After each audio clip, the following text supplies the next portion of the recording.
favorite issue there. Aren't we all? No. Welcome to Zero Hit Points, everybody. It's May the 24th of May. It may the be. 24th. It may be the 24th. I'm Ryan Miller, and he's our Resident Evil, Matt Amberg.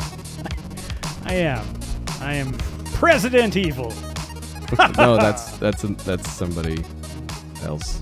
Yeah, that movie. Unfortunately, that movie came out. The final one. It's on my. I had it because I bought that giant pack of Resident Evil movies. So that was what? That was in the pack. Is that why you were going through all of them? Yeah. Oh, I thought it was just some. I thought you were suicidal, honestly. Well, I spent money on that, so yes, I am. Clearly, that actually came. I'm going out. That came in the pack. This is how it all ends. The final chapter. Take this. Indeed, my friend. You did it, Paul W.S. Anderson. Yeah, it was his goal. Somewhere that was like his stated purpose. There's like an envelope with a paper in it, folded up, that he wrote to himself before he started the first Resident Evil movie.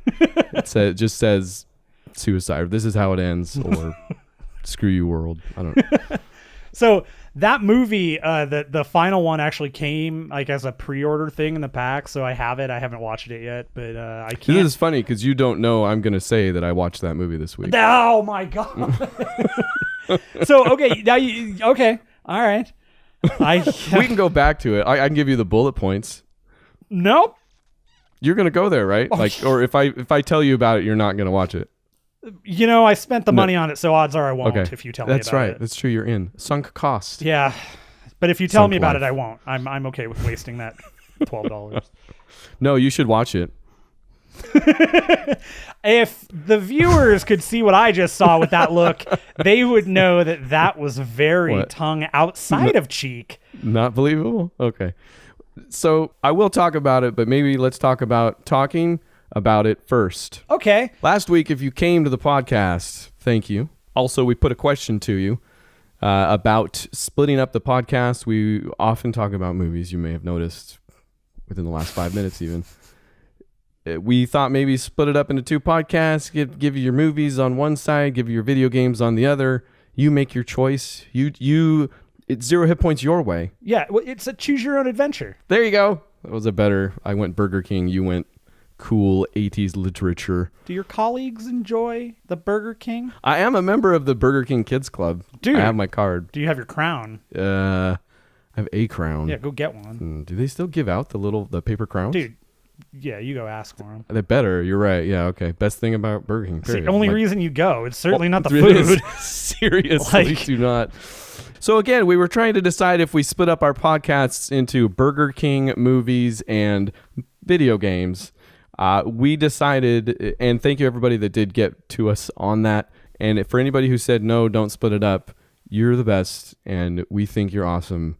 And please stay for when we split up the podcast. Splitting it up. But here's what we're going to do, all right? And this has a little history to it, which I think we should share. It's a history, if you will. No, I won't. Okay. Nobody should. When we first started doing this, no joke, over 2 years ago, we were so high on all of our power and so excited about what this could be well before 2.5 years was over that we had a couple names floating around, and one of us at some point, I can't even remember now, said book club for movies. That's a dumb, stupid name. We like movies. This is probably before we decided to talk about movies regularly on the podcast, actually. Yeah. The idea being that we're going to turn this thing and not into just we split it up. We talk about movies on one. We talk about games on the other. But basically, we're going to do what we've always done on this show. We're going to talk about movies we've seen over the past week, whichever ones. Usually, neither one of us knows which ones those are for the other. Keeps it fresh. Keeps it exciting. But then we're also going to choose one that we watch together and talk about together forever. We're going to feature it. And we're going to extend that to everybody. Yeah, we're going to tell you a week ahead of time. If you get to us in the middle of the week with stuff, we'll bring it into the cast. If you want to do subjects, we'll bring it into the cast. We're going to turn it into something more than movie talk has been even on this show so far, and have some fun with it. It's not going to be longer. It's still going to be around 45, something like that. Mm-hmm. The idea being that both of these casts end up being around 45 from then on out. Yes. Smaller bites. I don't know. I also chop some stuff out, so maybe I chop less stuff out nowadays. We'll see. You know what? chop it up. Start chopping. Hey. That's what Jay Maskus from Dinosaur Jr. says. I'll start chopping this conversation. In fact, then it's going to happen over the course of the next couple weeks. Or months, maybe somewhere within a month. I think within the next month or so, it's going to be good. I think I'm excited for this. We've been looking for ways to improve the show, and I honestly I think that splitting these up, letting us focus is going to be a good improvement. It's going to be a nice change. You're not going to lose anything, is our hope. And some people might gain something. No, well, I mean, nothing than you lose by regularly listening to the Zero Hit Points. There, okay, yeah. Okay. Good. Speaking of which, Resident Evil. Tell me about this. It was the finalist of chapters. It was. In fact, they couldn't even be bothered to come up with a one-liner subtitle like all the other ones were. So complicated, like Afterbirth, retribution, aftermath, after no MASH. Final chapter. That's all you're gonna get. They want you to know. This is the last one. Resident Evil Aftermash. That would have been a cool show. Suicide is painless. That should have been the subtitle for Resident the name of Mash's song. In case you didn't know, there you go. Also, my wife and I's wedding song. So I won't ruin the movie for you. Are you ready? You won't? It starts out with a recap that it's very sneaky in that it kind of brings all the movies together into this story. And by the end of it, it's quick. It's only like 5 minutes maybe or something like that. By the end, you're like, oh, hey, that wasn't so bad. And then I thought, wait a minute. It was definitely that bad. And they just tried to make it look like it wasn't that bad. Or this is the other thing you could think. Why the heck did I sit through all those things? You did that was more interesting. Like they cut off all the stupid and were like, this was the actual story beneath, And every movie does that. Like every one has Alice talking about the previous 9 movies that she was in. But then this is where it gets weird. Speaking of the stupid, right? Like all the Resident Evils have been just enveloped in this it's the Transformers of movies, if Transformers were a movie, right? Yeah. I mean, and that's like, I don't even know how you'd have a budget for something like that. There's no audience. And when I call these things stupid, I don't want to hurt anybody's feelings. I like plenty of stupid movies. They've always had this kind of they dove face first into the spectacle and all the explosions and stuff like that. Like they were big budget movies for sure. Digital or otherwise. These things brought in, I think, over $1 billion for the production company. Yeah. Like in that's Toto. Why they're still making it. Subtracting the first movie, which we've talked about. Right. That's the only one I would say I like of the series, actually. Sure. And it's like the first Fast and Furious movie compared to the rest of the Resident Evil movies, right? Like it's just, they're two different things. So where they've kind of made this franchise into this big blockbuster thing, this last one, it does it in a way, but it's all digital. Like there's not a huge amount of production to it. Like you can tell just looking at it that it acts like it is those other movies, but it doesn't have what at least made those things visually interesting. And I'm not even talking just cinematography. Like it has some okay shots. It looks, somebody somewhere is an artist. I don't know. It's great. So sure they are. But it acts like it has the budget of the other movies where it clearly does not. So it's this weird thing where even if you were going to these, like why, like what's left of this weird kind of, they just find dumb ways to continue the story. It's like, I mean, it's, well, I haven't even gotten to the story yet. No, I know. And that's what I'm saying. It's like, they keep okay. Keep going. That's all I was going to say about the story, actually. So you did it. We did it. Jeez. Resident Evil. It's so we talked about Suicide Squad last week and how that was shot like a movie trailer edited by a house that does movie trailer. The same thing. Like there's a zillion cuts.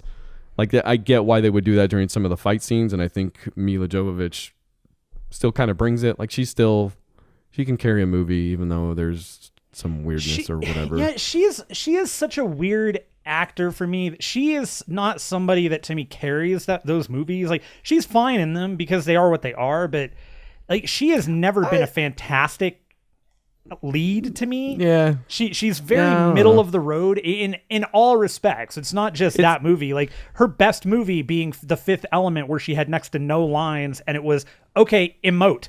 It's hard to get into it for me, like with everything that surrounds that. Like I look at her and I'm like, yeah, I buy it and I'm into it. But everything else I'm like, That's it's just, yeah, I don't know. Go watch your 2-hour trailer. about Resident Evil. I'm real excited about it. Zillion cuts a minute. Can't The wait. music is always going. It literally is like a trailer. Like think about the difference between when you see a trailer and there's music throughout it all. It's cut to be like big budget trailer or something like that. Right, it's cut to punctuate certain scenes and stuff like that. It's meant to be a quick 1-2 and you want to go see that movie. Do that for 2 hours. Like it still blows my mind that people go for that. Like it grates. Like I can't stand it after a while. Believe me, you went to film school, so I don't even like. I feel like it's more attributable just to my age. I'm like, this is like I watch that and I don't like it, and I'm like, I'm an old man. Like I bet the kids love this stuff. And man, no, come on. There's a I don't know. There is definitely a point where like there is some form of kinetic editing that works out, and there are editors that can do it in films that have made it work. I'm sure. Yeah, no, I'm not dismissing. I mean, it has its place. It's just right. But there's a talent to it, like anything else, and you know, I mean, and there's a reason to it. If it's all that, you know, what else is there? Like, there's no. Right, and if your whole movie is that kind of editing, which Suicide Squad again it makes it impossible to watch. It's hard to enjoy and follow a story, get to know a character. Yeah, so I was like, man, I gotta watch a good movie. So we went and watched in our house. We didn't go anywhere. I don't know why I started like that. The Great Wall. Wait, the Matt Damon one? Yeah, that was made in China, and was it? Yeah, it was a Chinese production. That's in a Chinese digital studio. Yeah. It was Chinese on a Chinese computer, on a computer located in China somewhere. Is that what you're trying to tell me? That is correct. It was as far as I can remember, it was funded, directed, produced. Everything was done by Chinese filmmakers and production houses, which is why that was part of the thing with the whole Matt Damon cultural appropriation thing, was that he was cast by the Chinese because he's a big name and a face and will get the movie made and be big in China, and that didn't cross the pond so well with the Americas, and the movie died anyways in both spots because it died. It's not as bad as I thought it was going to be, honestly. Like it is. That is weird at the beginning with Matt Damon. You're like, man, are we Dances with Wolves still? Like, is this a thing that plays still? And it's not that egregious, I guess. And if you're wondering what we're talking about the whole like white savior thing, basically. Yeah. Like, yeah, the guy who's not one of you is going to save you all type thing. See Avatar. See every movie that comes out because it's always a white savior. Yeah. I mean, it's Yimou Zhang, like and I'm sure I said that wrong, but the dude, it's House of Flying Daggers, Hero. You know, that Jet Li one. That's just they're both beautiful, gorgeous movies inside and out. You get some of that here. Like there's actually some cinematography towards the end where they're in kind of this rainbow tower. That's like I don't think I've ever seen anything like it in a movie. It's nuts. Like, and it doesn't look digital either. Is maybe the special thing, because some of that approaches, you know, Guardians of the Galaxy. There's a trend going around for this kind of multicolor, you know, purple rainbowish. Right. feeling, yeah. That right? super the bright world that Yes. everything exists in. Yeah. You get the thing that you get in his other movies. Like there's an army that defends the wall that's kind of dressed in blue and purple and yellow and red. Like they have different colors to distinguish them by role and stuff like that. Yeah. Okay. It's visually interesting, and like I said, the story isn't horrible. It's kind of just there. Like it just doesn't rise above anything, I guess. Really, it was just an accident that occurred. It's the latest in the What Happened to Tony Gilroy series of movies for me. Yeah, like I don't understand. He's written some of my favorite movies of all time, the Bourne movies, Michael Clayton. It's a good one. The Great Wall. Yeah, I don't know how much he had to do with it, but something's not the Bourne fitting Legacy. Something's not fitting in there, you know. I don't know. But then I did actually watch a good movie. I watched Lion. You hear about this one? Yeah, it's the one. Elton John wrote the music, and there's a play for Did he it really? on Broadway. And Lion King. I see where this was. I'm still at Burger King. My bad. Burger King stays with you for a while. Chicken fried. It does stay with you. No, this was. It did make big on the Oscars. Dev Patel gets lost in India when he's a kid, ends up in New Zealand. It's about him finding his family after that. No, nothing? I don't know that there is a landmass for him to suddenly get lost between the two places, but that's cool. he falls asleep on a train. So the beginning of the movie is this boy like going out with his family, going out with his brother. His brother leaves him on a train bench, and then he falls asleep and rides that train like hundreds of miles away. Just this kid, dude. Like, I mean, how old would he have been? 11. Looks like less than 8 years old. Like 7. like total street kid. Like, and the kid that got to play him like is fantastic. Like I was concerned what they did to get the reactions out of him. He was so good. Okay. Yeah. Yeah. Scary. I'm like, the dude come up and said, "You are actually lost," and then roll. I don't know.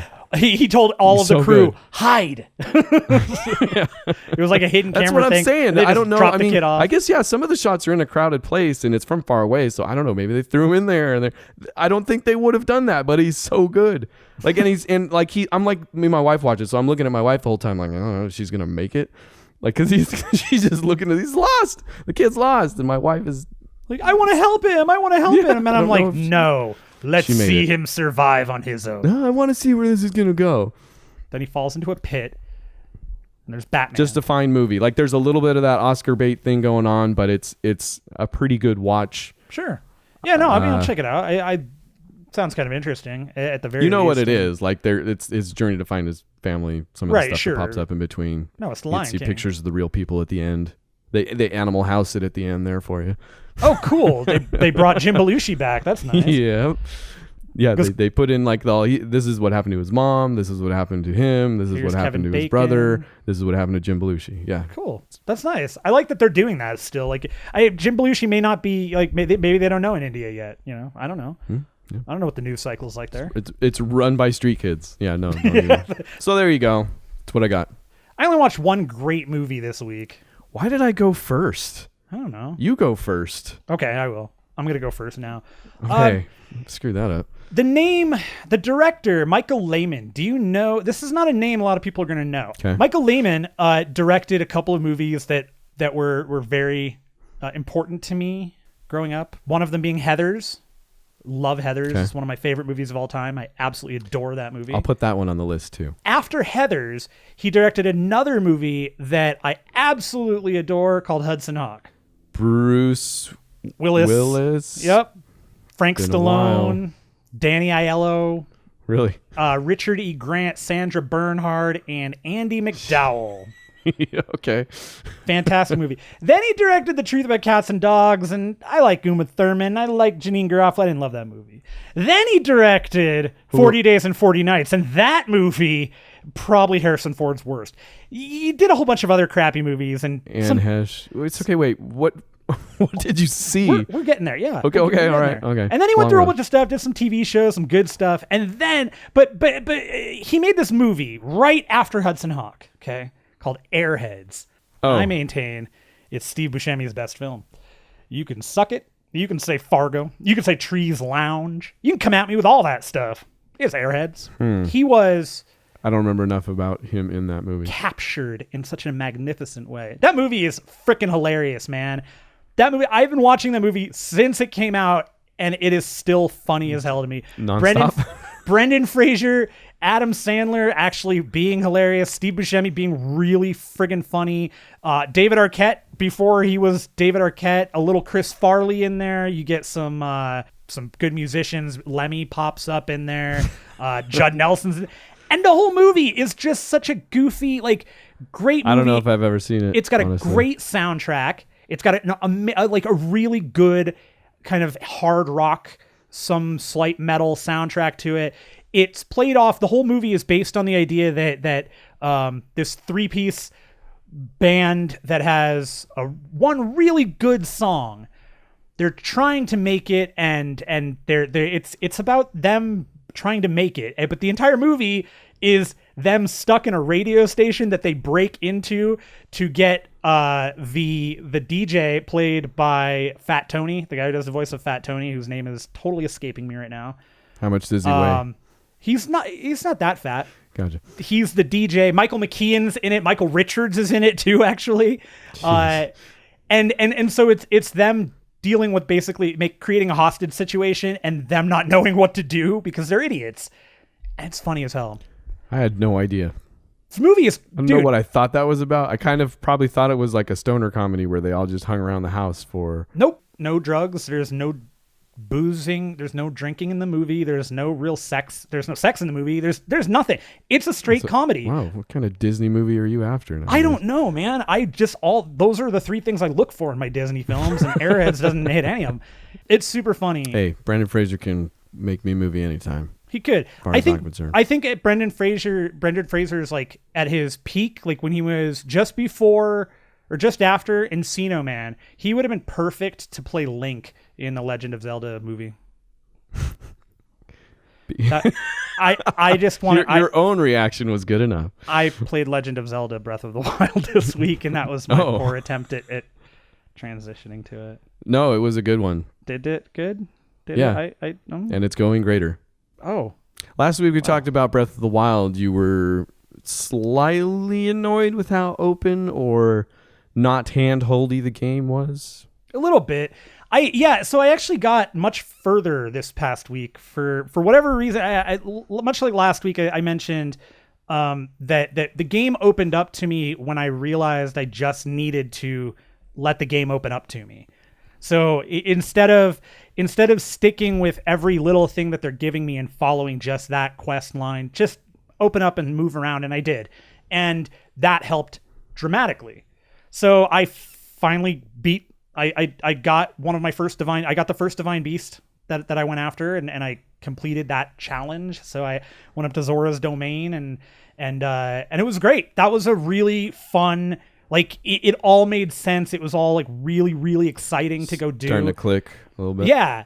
Yeah. And even some of the battles where you're fighting some of the bigger characters, like there are definitely characters that I still am not 100% on. Like I know what the pattern is kind of, but I don't know the timing on how to get my, like the dodge out of the way so that I get my flurry rush, or even just dodge out of this just so I don't get hit.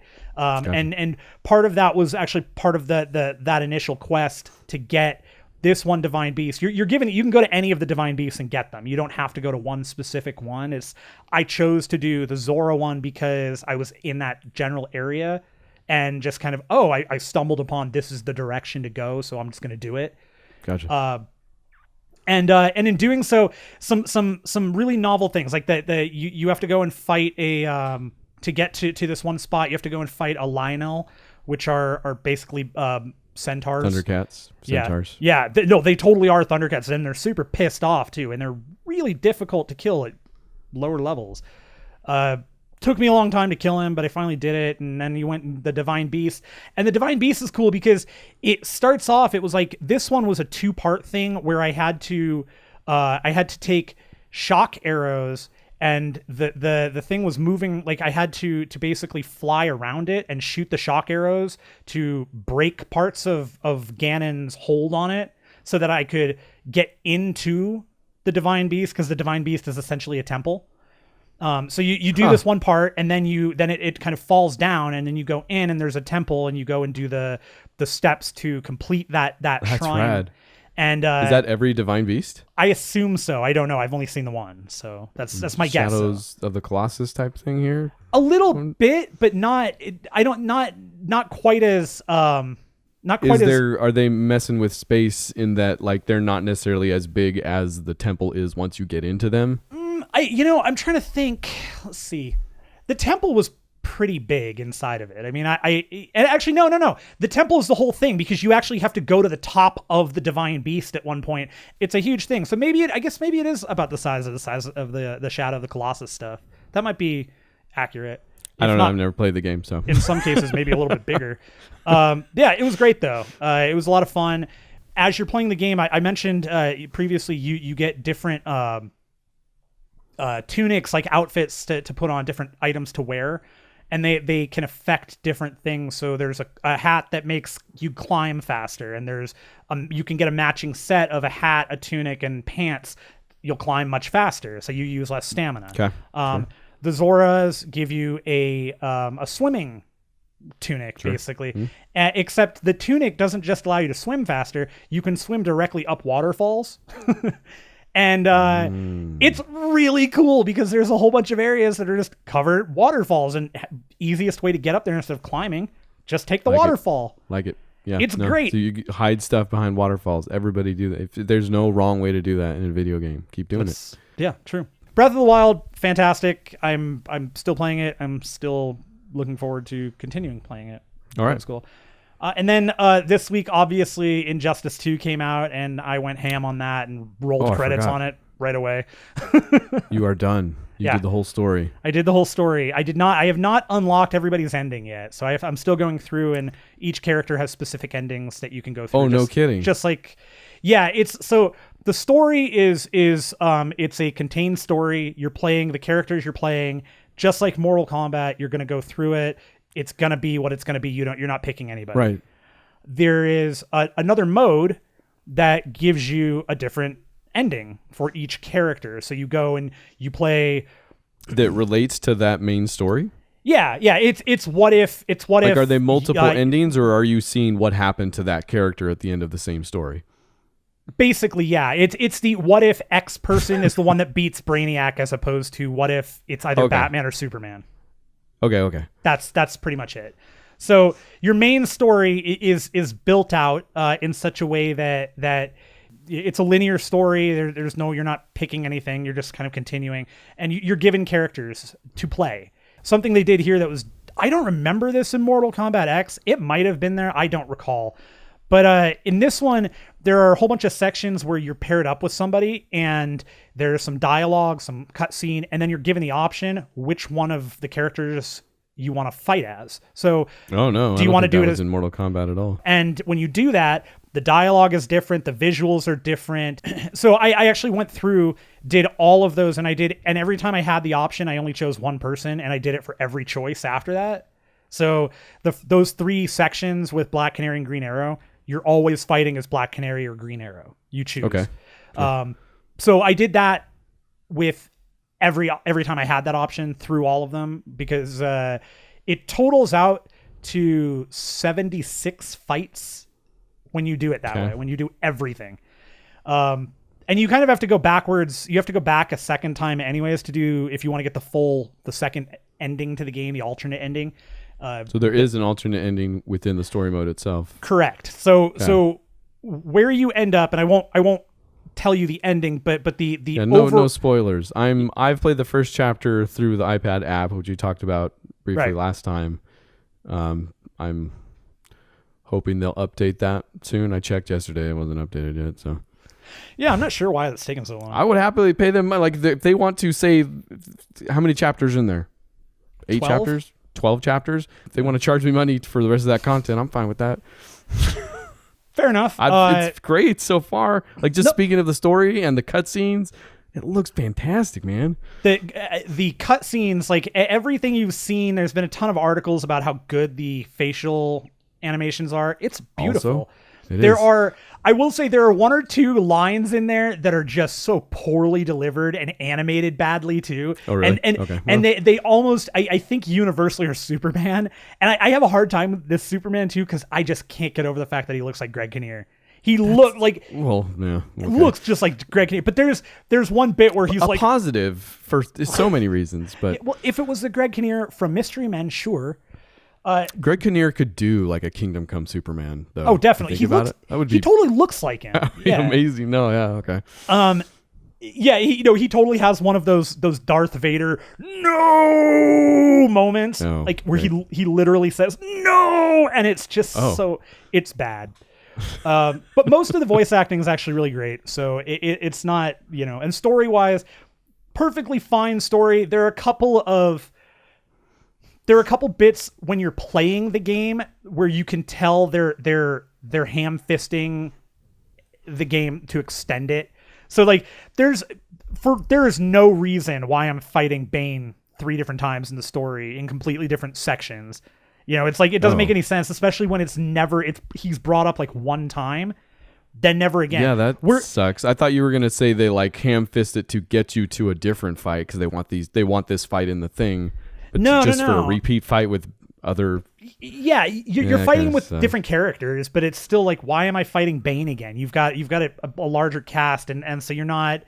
they don't totally use the cast, and there's some characters you only see like once. Who fought him the first time that he's back to fight again? Who didn't do their job? Well, that's in my case, it was either Black Canary or Green Arrow, depending on which one.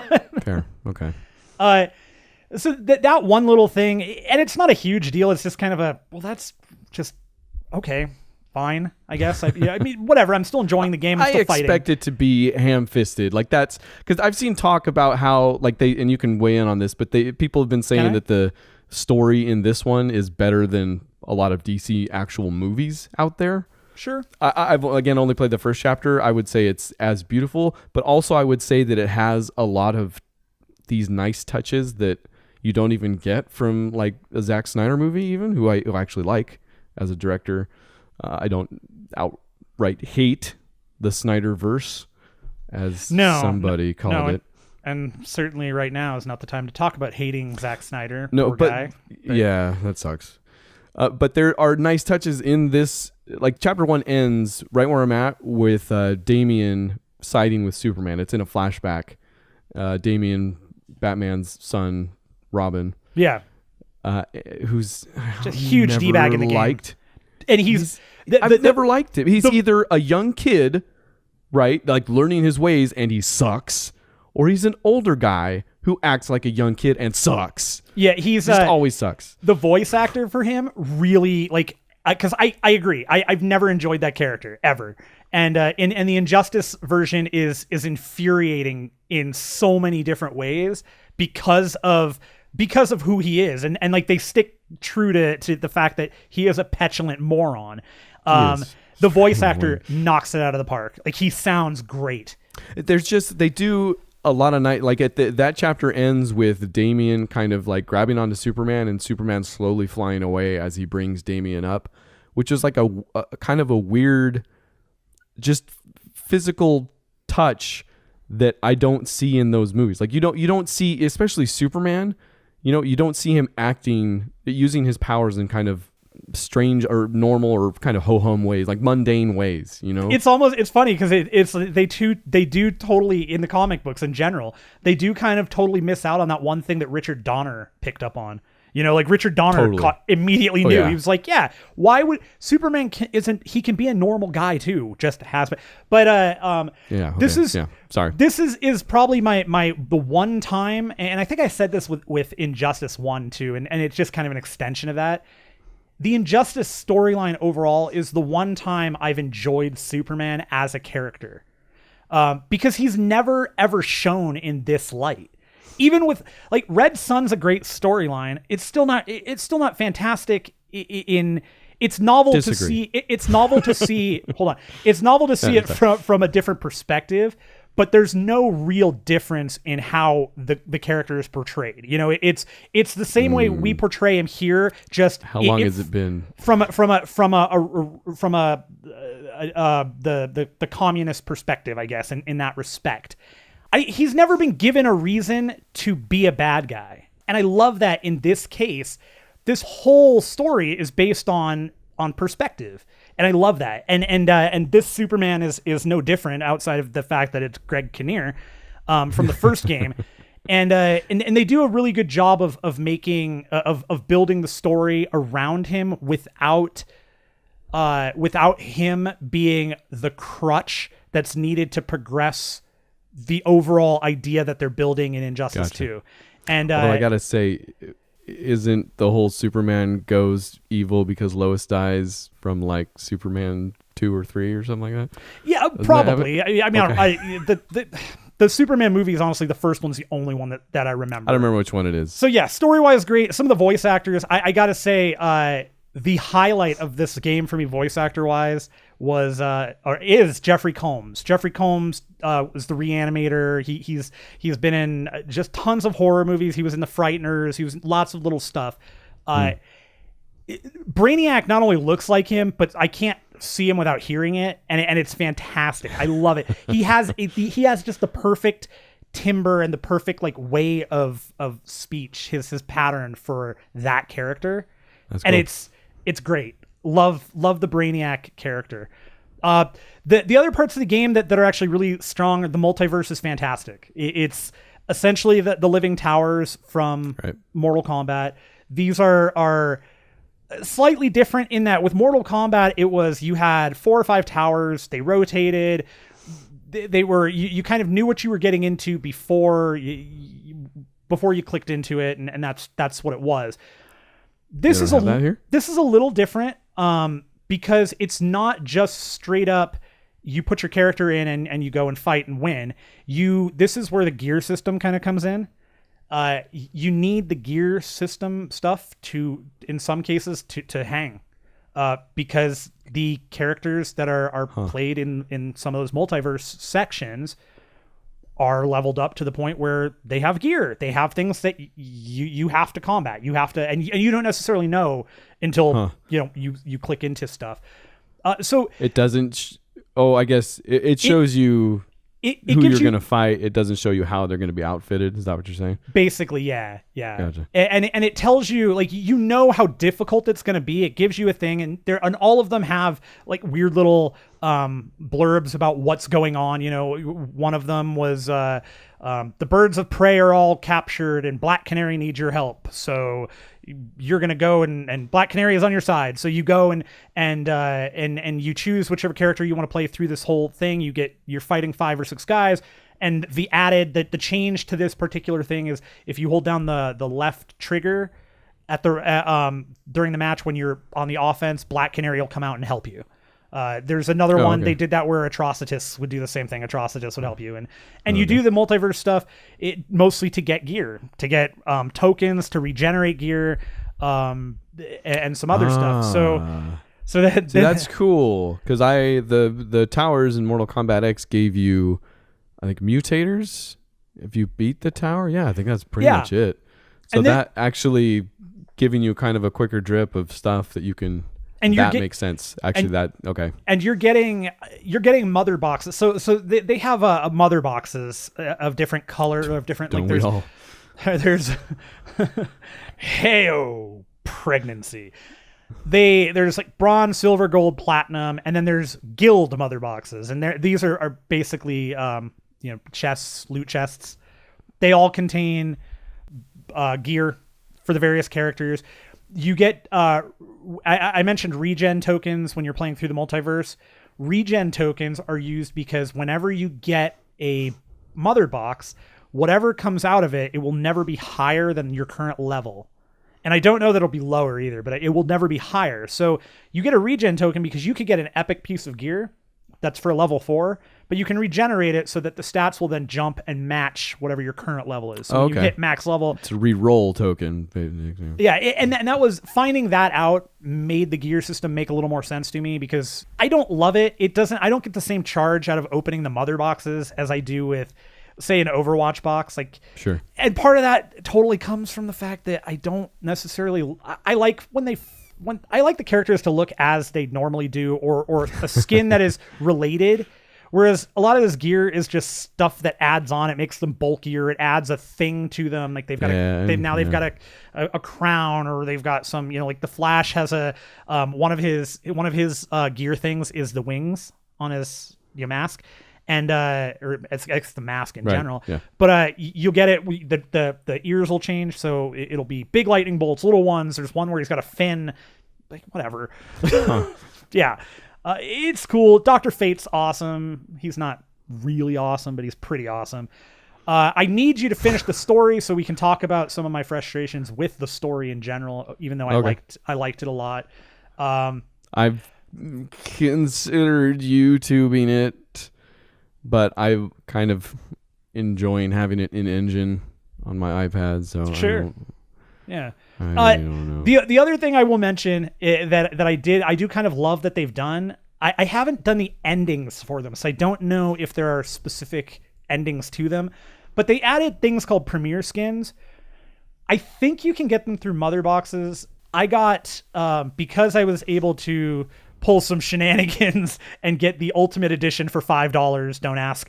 I was given, I unlocked 3 of the premiere skins immediately. And what the premiere skins are, they take characters that already exist, put a new skin on them with new dialogue, new intro stuff. Oh, dang. Dialogue too. But they all have the same moves because they're the same characters ostensibly. So with Flash, you get a reverse Flash, and it's Reverse Flash, he's got different dialogue. If you put him up against Barry They'll have a back and forth. That's cool. So for all intents and purposes, he's a new character. So yeah, the same moveset, but still. But cool. it's like I don't want to. Why would I play the Flash when I could play Reverse Slash? Stupid. I don't want to play stupid Barret or stupid Jay. I don't get. Jay is actually another one of the premier skins. Cyborg has one for. So they have actual skins besides all the gear. Make the gear to make your guys look bad. Yeah, and there are so quite a few of them are there are shaders in the game that are very clearly based on instances from the comics. Like there is no direct Red Sun skin, but you can get those colors, that color scheme that he has in the book. And the hammer and sickle chest piece, you can get that. And it's still a piece of gear, but it's not, it's just the chest piece. So it's just going to change that. You don't so there's some crossover. A little bit. Yeah. I guess the big piece that everybody's looking for and hoping for that's nobody's found yet, which I think is cool, by the way. We're a full week into this game and there are still pieces of gear people haven't found that is cool. They're random. So, but the Green Arrow's hood, throughout the game, there's like one or two scenes where he has it, but there are no skins with the hood on, and it's kind of weird. He always has the hood. So, Injustice 2, I probably won't have much more to say about it after this, honestly, until we talk about the story, because it is just a fighting game, and as great as it is, it's solid. I'm not having any real problems understanding what I'm doing. The combo system's still there. They did add some changes to it to get out of certain things, like you can meter burn a roll that helps with zoning, especially characters like Deadshot that'll stay. Are you a professional? I don't understand. Characters like Deadshot that'll stay at the end of a screen and just kite you. You can do a meter burn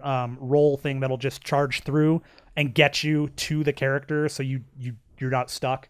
Some of the super moves are fantastic. They're all available online, but it's real novel to catch characters in some of those, like at the right time, especially berries. I love the Flash probably has my favorite one out of all of them. I'm finding them not as fun as Mortal Kombat, but yeah, I mean, they're always the fun part of the game. I think the Mortal Kombat thing with the X-ray is just kind of, it's super unique and cool. But I like this. They're very in game. There are a couple that are just stupid, but Superman's is actually it's the worst. Like, it's boring. It's Superman, but it's boring. So Whatever. It's Superman's is what you're saying. Stupid, man. Yeah. So, and that's it. Those are video games that I played, and I probably spent way too much time talking about. Nah. It's okay. I don't have. We talked about Lego Dimensions last week, probably. No, actually, it's been a while, actually. I started the Lego Dimensions. We talked about Lego Batman, yes, story pack. Yeah, last week. And talked about how I wasn't crazy into it. I finished it since, went far deep into it. If you were happy with where we left it last time, just kind of passingly uninterested and disappointed, you could stop listening now. Done. Because it just got worse real bad. Like it started to glitch out a whole bunch. Like I got stuck on the floor once. It introduces some new stuff with the toy pad, the thing you actually put the things on, the portal.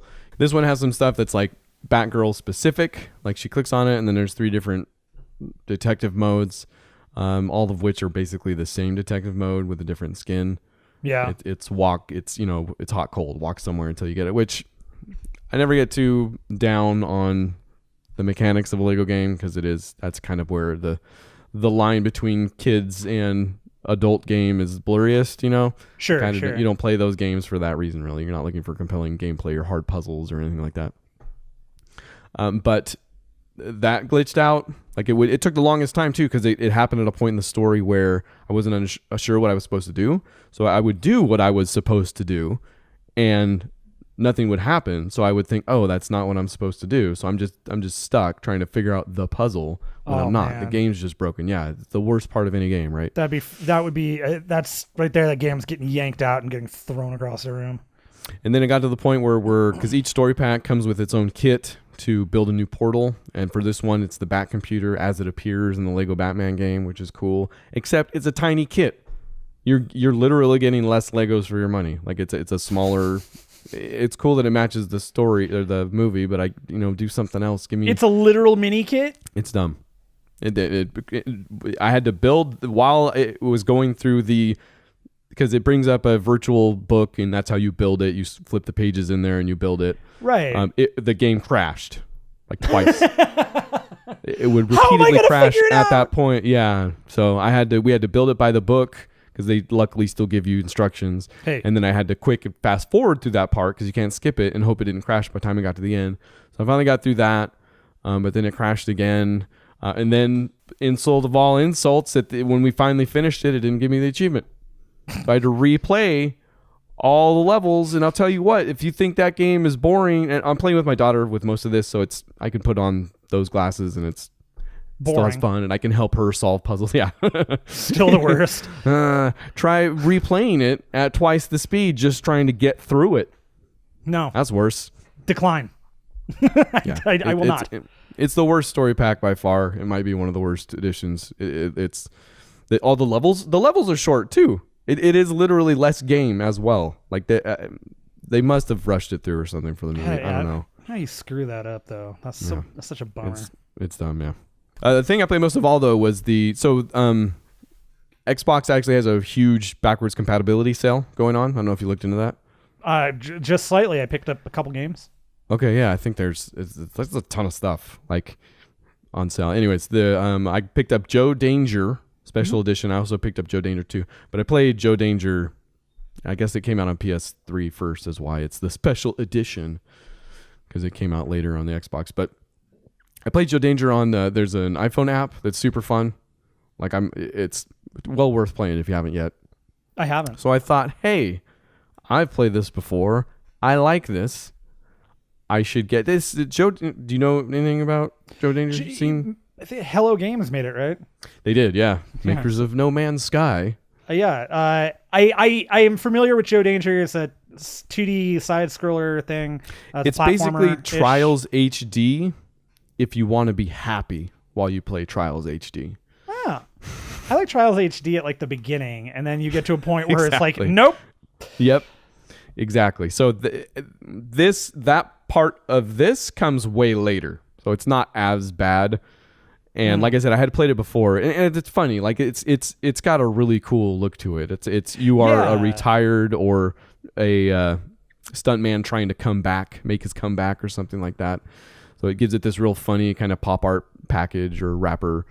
It does some cool things with the voice cues are cool, and there's explosions, and there's all the I remember thinking it looked really nice. That it looked like cool. cell shaded or something, or it's comic booky at least. It's comic booky, yeah. It's cool. It's really cool. There were 2 levels though where, if you're not a fan of super hard things, which I'm not. I hate stuff that requires you to do stuff perfectly. Like, here's our game. Yes. At the upper tiers, like, just do this perfectly, and you'll get it. I hate that. Like, give me this. It's looking back. I'm not as angry as I was, but looking forward, pretty rough. Rage. That last level, like they put stuff that's like, because you have a boost, so if you lay on the boost and go off a jump, there's literally a bomb like right where you would land. So this is like exactly. So you gotta. So this is an actual physics game, right? Where you're like, yeah. Okay, so I mean, it really is Trials HD with a different skin and very similar. It's the same game, same genre, same genre. Yeah, that's what I was looking for. Okay, Egyptian god of John. Mm-hmm. He's the Lord of the bathroom. In charge. No, that's somebody else. Mm-hmm. Still really cool. If whatever I've described sounds interesting to you, because 99% of it's super cool. So if you're looking to get all of the achievements or beat that last level, complete the game in any way, it's gonna be rough for a bit. Got it. For sure. But that's it. That's all I played. All right. That's all I have. There was news items, things to talk about. 1 or 2. The big one probably that everybody's talking about that you've heard. So there was a Destiny 2 live stream that happened. There was. Did you tune into any of that? You know what? Here's the funny thing. I tuned in for the last 20 minutes, and then I decided, all right, I'm gonna find out. I want to know. I am not a fan of lazy hatred. You know, if you're gonna hate something, put in the effort. Know why. I know why I don't like Destiny 1. So you went back and watched the whole live stream. Yeah, but I did it while I was working out. Like I rewatched the thing. So I hated myself like 2 times. Like it was the worst. I got the best workout. I tuned in for, I don't think it was a full minute, and all that he said, I think his name was it, who was on stage? Luke? Did he do much? Sure. Everything he said was indistinguishable from Destiny 1. And again, it was only 30 seconds to a minute. So I basically got, I heard enough to know, I think I'll wait for the bullet points. Like I don't need to sit through it. It's every press conference ever to some degree. But, and honestly, it's the conversation that's kind of arisen from the whole thing anyways, is how different is the sequel? You know, how much is this Destiny 1.5 versus Destiny 2 actually? Right.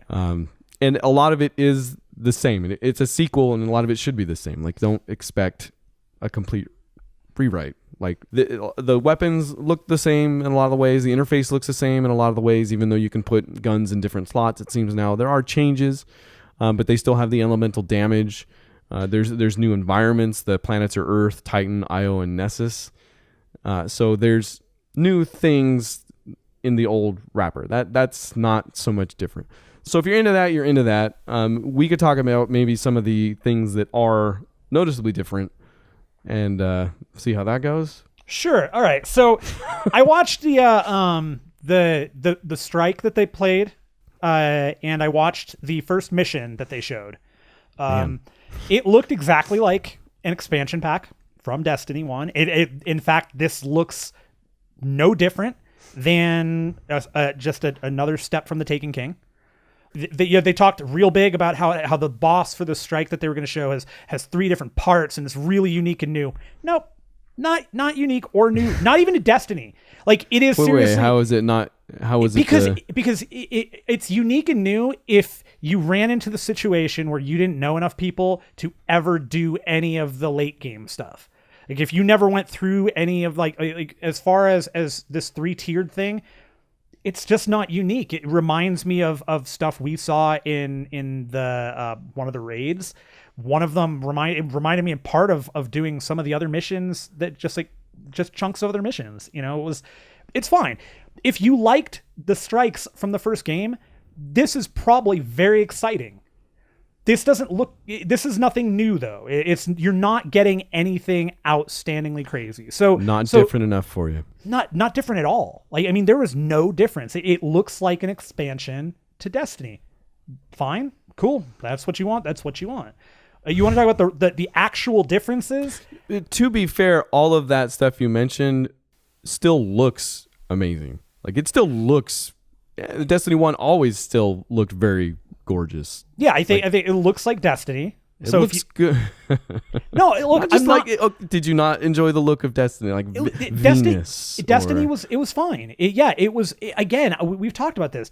That game, top to bottom, was not anything special to me. Like that, it was a barely a generation above Halo. Like we have talked about it. Yeah, like, yeah, definitely 1,000 times.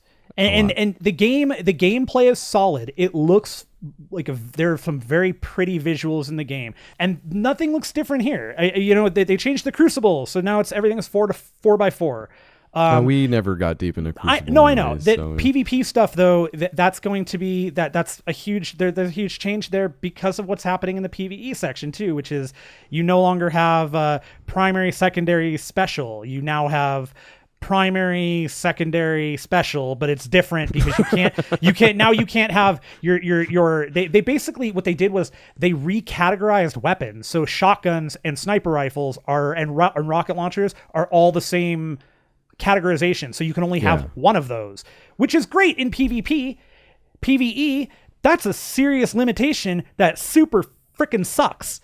Like you're going to tell me, because I have to now go in to any place I'm going, PvE, anything, and I've only got those things loaded up. If I want to change them, I have to freaking go into my menus and swap things out. Like I have to hot swap stuff as quickly as I can. Really? Yes. That's all over the place, man. It's real dumb. So that's one change. It is.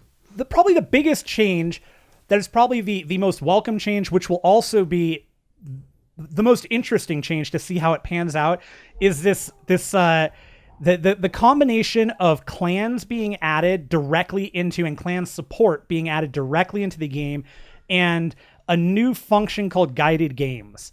So guided games is related to the clans in the sense that clans are the way Bungie put it, clans are going to essentially be the lifeblood of this game.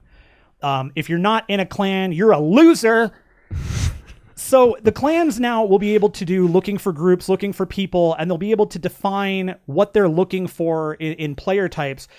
For, if you're online with your clan, you only got 4 people, but you need 6 for the raid. Well, now you can throw out that one. If you're a single player that doesn't have a clan, doesn't have a ton of friends that are playing Destiny, you want to play the raid, but you couldn't matchmake before. Now you kind of can.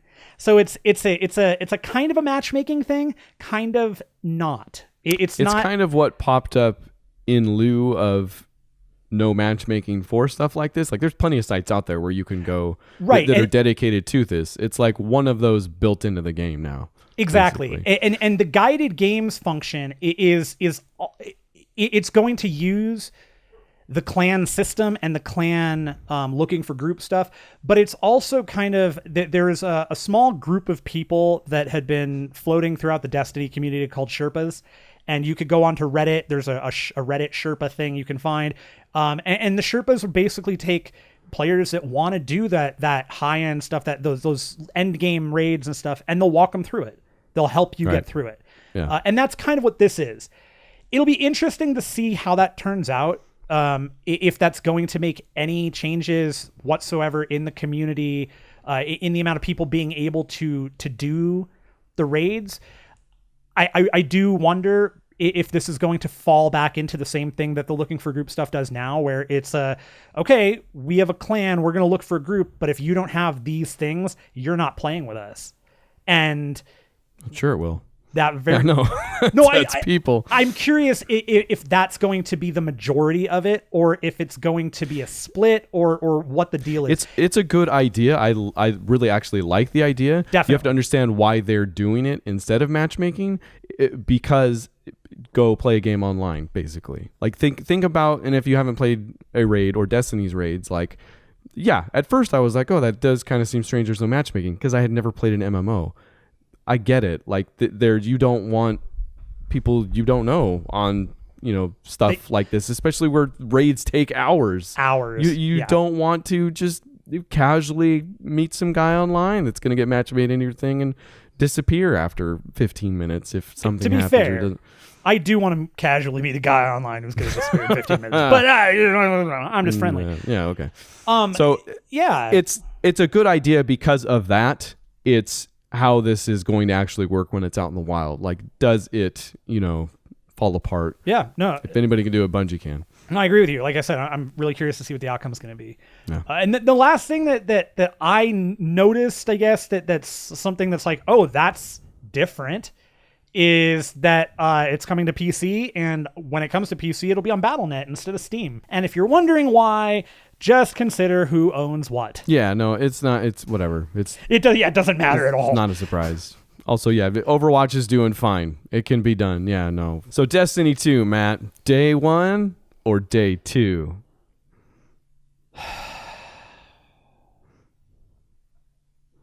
I crave death.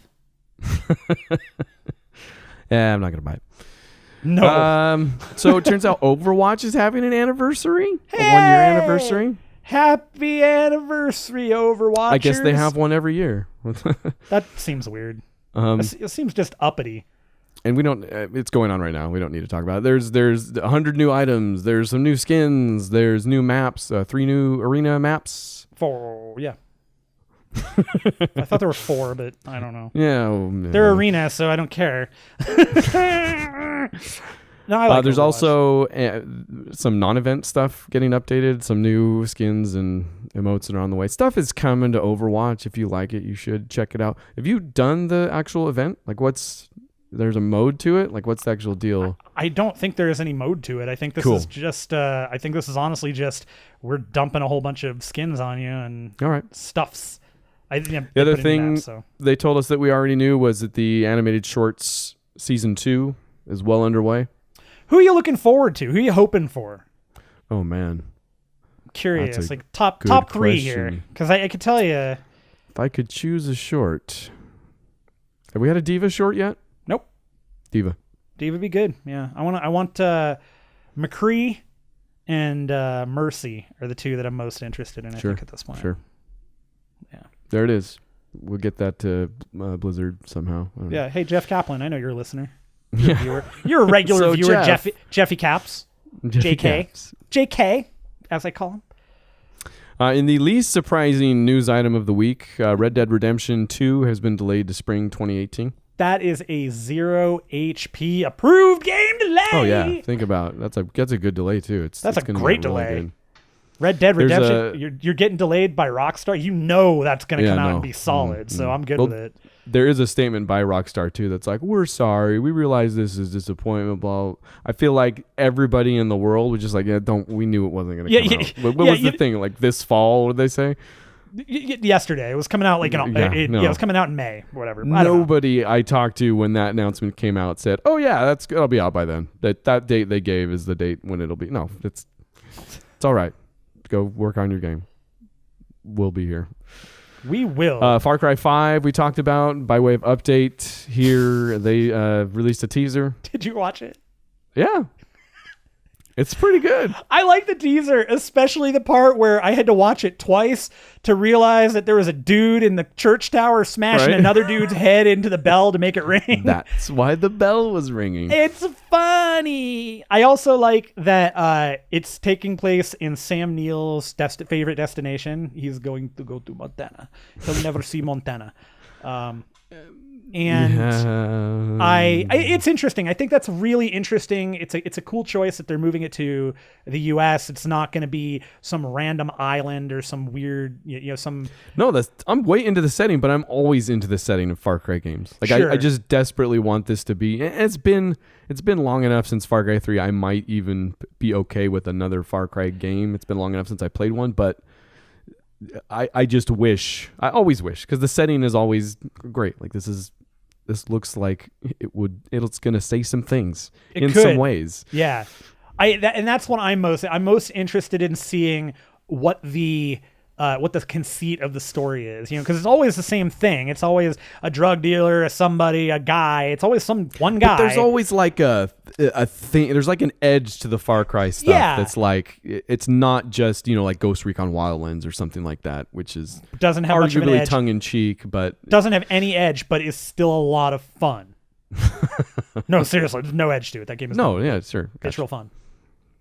You're real fun. Thanks. Also, by way of update, Project Rap Rabbit Kickstarter. Remember that thing happened? We talked about it last week. Yeah, this is that thing where you box up a rabbit and then it dies in the box and you send it to somebody and it's Schrodinger's rabbit. That is a thing? It's not this thing. Oh. Well, I mean, as far as I know, I guess we're in the early stages. And I haven't really read the description, so it could be. It's a rap game from rhythm game makers, Japanese rhythm game maker, Parappa the Rapper, Guitar Man, etc. They had an ask for a stretch goal that was like 5 million if you want it on the Switch. Yeah. They retooled that into 1.5 million, which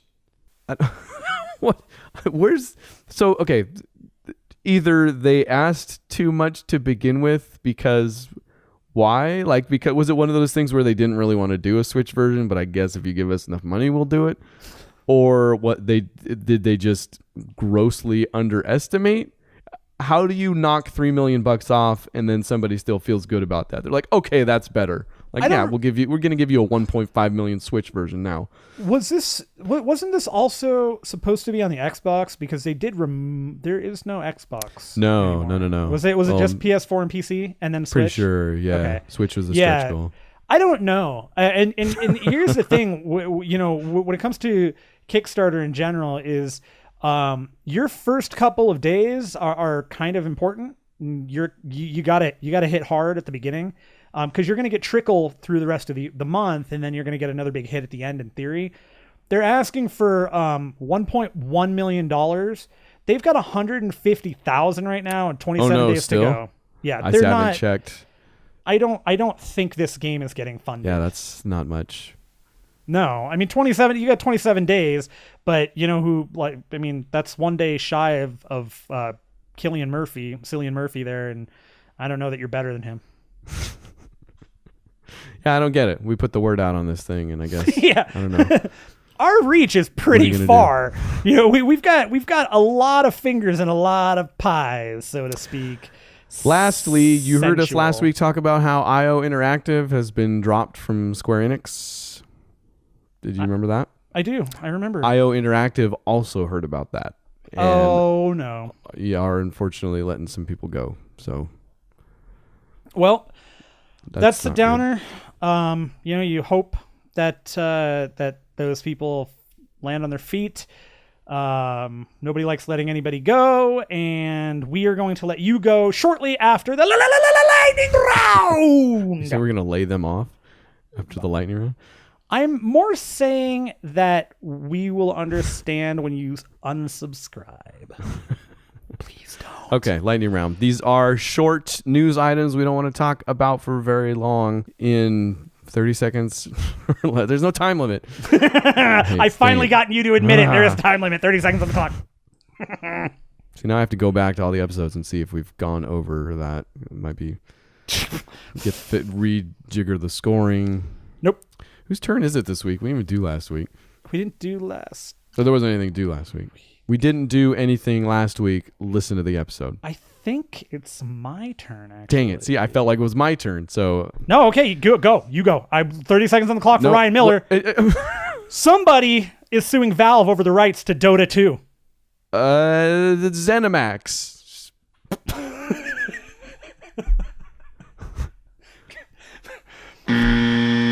South Park, The Fractured Butthole launches October 17th. Buttholes. Quote, there will be a new Dragon Age game, says man writing new Dragon Age game. That checks out. Another Life is Strange game has been confirmed by Don't Nod. That sentence does not actually make sense if you put in the order the words are. If you say what you've said. Another Life is Strange game has been confirmed by Don't Nod. I see you're missing. There's like participles. I have a dangling one. Bad places. That's incorrect. All right, games coming out tomorrow, the 25th. Vanquish is hitting PC. There are a lot of people that are excited for that. I'm not. Yeah, really did you ever play it? No. Oh, okay. But I'm sure it's cool. Friday the 26th. This doesn't work. Friday the 26th. Friday the 13th. Don't look at me. I didn't make the game. You know they wanted to release it on a Why Friday the 13th. Why did I pre-order it if you weren't involved? What did you pre-order? Is that a PS4? It is not. It's an Xbox game. We will be playing. Xbox One. Yeah. I don't know why I thought that. I actually have PC versions of it too. But we will have we will definitely be playing Friday the 13th, the game, and there may very well be a code to be handed out for that game. So keep what do I have to do? Probably listen to the show is going to be the biggest thing. Watch it if you can. Also, Friday the 26th, Rime. Yeah, I feel like you mentioned that at one point. Rime? Yeah. I've never. The game. No, really? Oh, never. Yeah. I've never dropped a rhyme. Oh, that's what it was. Because I don't know how to keep time. Also on the 26th, Ultra Street Fighter 2, the final challengers. Tuesday the 30th, Danger Zone. That's the game made by the folks from Burnout. The game is basically Burnout Crash Mode. And we'll be talking about that if that stays true to the 30th. And also on the 30th, Star Trek Bridge Crew. And I'm very excited. I just got the email saying my Vive controller has been repaired and is going to be returned this week. Sure. I don't You believe fell it. for that again, did you? I don't believe it's going to work either, but I'm looking forward to strapping the VR on to possibly do the Rick and Morty thing. And if Bridge Crew, I'm fairly certain it's hitting the Vive at some point. They're mailing you a banana. That's probably Sir. true. Just use it. And you know what the crazy thing is? It's going to work. Yeah, probably. That's what... Play Dark Souls with cord on it and goddamn everything. Donkey Kongas and a banana. So imagine we stream tomorrow at 7 p.m. PST. What would it be? What a day. What a life. No, it's beautiful. I think maybe we should do Hot Wheels because you weren't there for it last sure? week.